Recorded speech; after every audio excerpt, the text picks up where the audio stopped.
সম্পূর্ণ ভিন্ন স্বাদের একটা চাল কুমড়া রেসিপি নিয়ে হাজির হয়ে গেছি বন্ধুরা। খাই খাই অনুর রান্নাঘরে আজকে তৈরি হবে একদম ভিন্ন স্বাদে ভিন্ন রকমভাবে নিরামিষ একটা চাল কুমড়ো রেসিপি। এটা দিয়ে এক থালা ভাত নিমিষেই খাওয়া হয়ে যাবে, মাছ মাংস কিচ্ছু প্রয়োজন পড়বে না। একদম অন্যরকমভাবে বানিয়ে দেখাবো, অবশ্যই করে একবার হলেও ট্রাই করে দেখবেন। তার জন্য নিয়ে নিতে হবে একটা চাল কুমড়ো। আমি এখানে একটা গোটা নিয়েছি আমার প্রয়োজন বুঝে।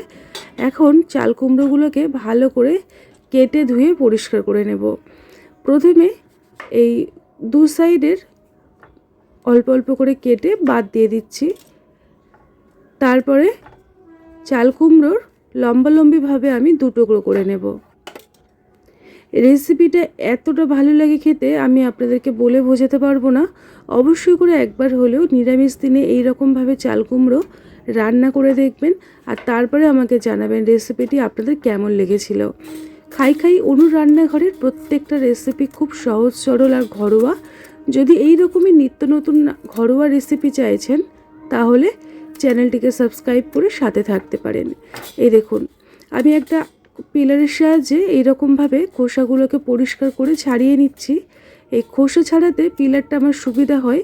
আপনারা চাইলে বটি দিয়েও কিন্তু পরিষ্কার করে খোসাটাকে ছাড়িয়ে নিতে পারেন। তো আমি আপনাদেরকে অল্প একটু কেটে দেখাবো যে আজকে রেসিপিটির জন্য চাল কুমড়ো ঠিক কীভাবে কাটতে হবে। দেখুন, একদম যেহেতু কচি তাই আমি কোনো কিচ্ছু ফেলবো না, সব সমেত রান্নাটা করব। এই দেখুন, এই রকম মানে ডুমো ডুমো করে কেটে নিতে হবে। খুব একটা ছোট হবে না, খুব একটা বড়ও হবে না। এই দেখুন, এইরকমভাবে সমস্ত চাল কুমড়োগুলোকে আমি কেটে ভালো করে জল দিয়ে ধুয়ে পরিষ্কার করে নেব। এখন একটা পরিষ্কার জলের মধ্যে বারে বারে চাল কুমড়োগুলোকে জল পাল্টে ধুয়ে নিচ্ছি, নিয়ে একটা প্লেটের মধ্যে তুলে নেব। বন্ধুরা, স্টেপ বাই স্টেপ আমি আপনাদের সাথে শেয়ার করব, যাতে করে প্রত্যেকটা টিপস আমি আপনাদের সাথে ফলো করতে পারি। এবারে একটা কড়াইয়ের মধ্যে অল্প একটু জল, তার মধ্যে অল্প একটু লবণ দিয়ে চাল কুমড়োগুলোকে 3 থেকে 4 মিনিট জোরে আঁচে ফুটিয়ে নেব। এতে করে চাল কুমড়োটা একটু নরম হয়ে যাবে আর আজকের রেসিপির জন্য পারফেক্টভাবে তৈরি হবে। এটাকে ঢাকনা দিয়ে 5 মিনিট সাইডে রেখে দেব। তার মধ্যে একটা কড়াই গ্যাসের উনুনে বসিয়েছি।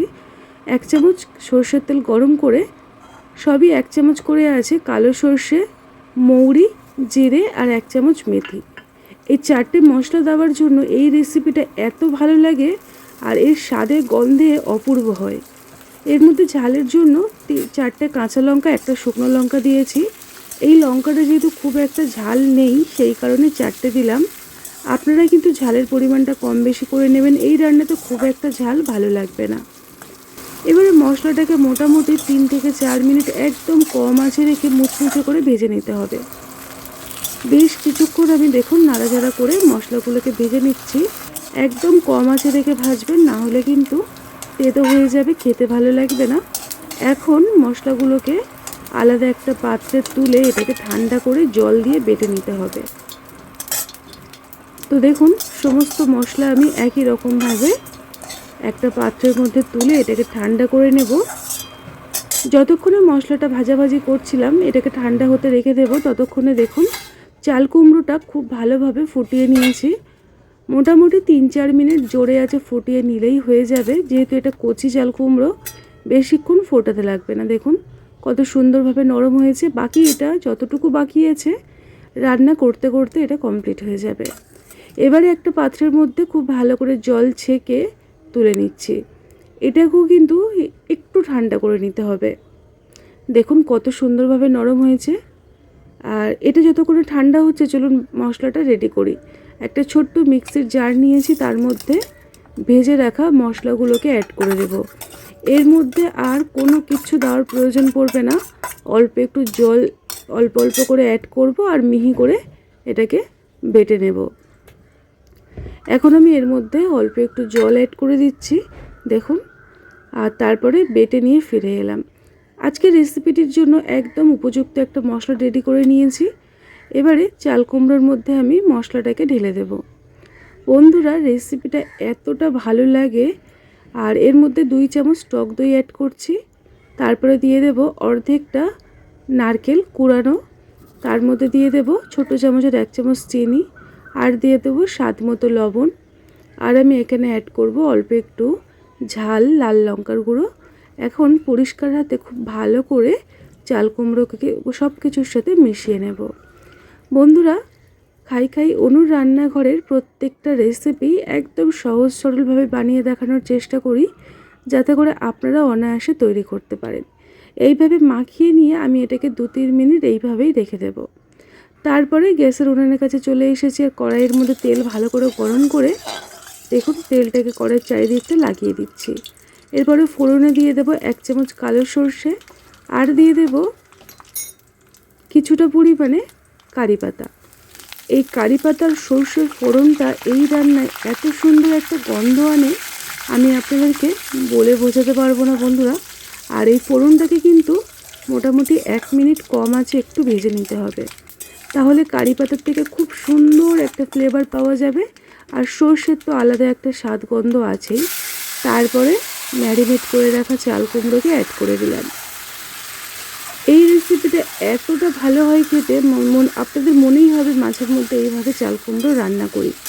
খুব সহজ সরল একটা নিরামিষ রান্না বন্ধুরা, অবশ্যই করে একবার হলেও ট্রাই করবেন। আর দেখুন সব কিছুকে ভালো করে নাড়িয়ে চাড়িয়ে আমি মশলা ধোয়া জল একটু অ্যাড করলাম। তবে এই রান্নাতে জল না দিলেও চলে। আমি যেহেতু ছোটো মিক্সার জারটা ব্যবহার করেছিলাম, ওর মধ্যে অনেকটা পরিমাণে মশলা লেগেছিল, সেটাকে অল্প একটু জল দিয়ে ধুয়ে দিয়ে দিলাম। এবারে আমি এটাকে ঢাকনা দিয়ে 3 থেকে 4 মিনিট কম আঁচে এইভাবেই রেখে দেব। তারপরে ঢাকনাটাকে খুলে আপনাদেরকে দেখাচ্ছি, দেখুন কত সুন্দর একটা কালার চলে এসছে, আর চাল কুমড়োটা কত ভালোভাবে নরম হয়ে গেছে, একদম মোমের মতো গলে যাবে। আর এর যে কালারটা দেখছেন, এটা কিন্তু কোনো রকম হলুদ গুঁড়ো ব্যবহার না করেই এসেছে। অল্প একটু লঙ্কার গুঁড়ো দিয়েছিলাম, যার জন্য এত সুন্দর কালার হয়েছে। দেখুন বন্ধুরা, কত চটপট একটা রেসিপি তৈরি হয়ে গেল। এখনই এত সুন্দর একটা গন্ধ বেরোচ্ছে, মনে হবে এক থালা কেন একটু বেশি ভাত খাওয়া হয়ে যাবে।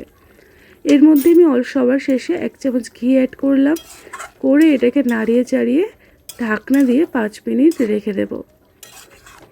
ঠিক 5টা মিনিট পরে আমি ফিরে আসবো, আর একটা পাত্রের মধ্যে গরম গরম পরিবেশন করে আপনাদেরকে দেখিয়ে দেব যে আজকের রেসিপিটি কতটা সুন্দর হয়েছে। একদম উপযুক্ত একটা পারফেক্ট নিরামিষ রেসিপি নিয়ে আমি চলে এসেছি বন্ধুরা, আর আপনাদের সাথে চটপট শেয়ার করে নিলাম। প্রথম থেকে শেষ পর্যন্ত দেখার আপনাদের কাছে অনুরোধ ছিল। আপনারা যে এতক্ষণ ধরে দেখলেন, আপনাদের ভালো লেগেছে আশা করছি। ভালো লাগলে তাহলে রেসিপিটি শেয়ার করতে পারেন। আজকের মতো এই পর্যন্ত, সবাই ভালো থাকবেন আর সুস্থ থাকবেন। টাটা।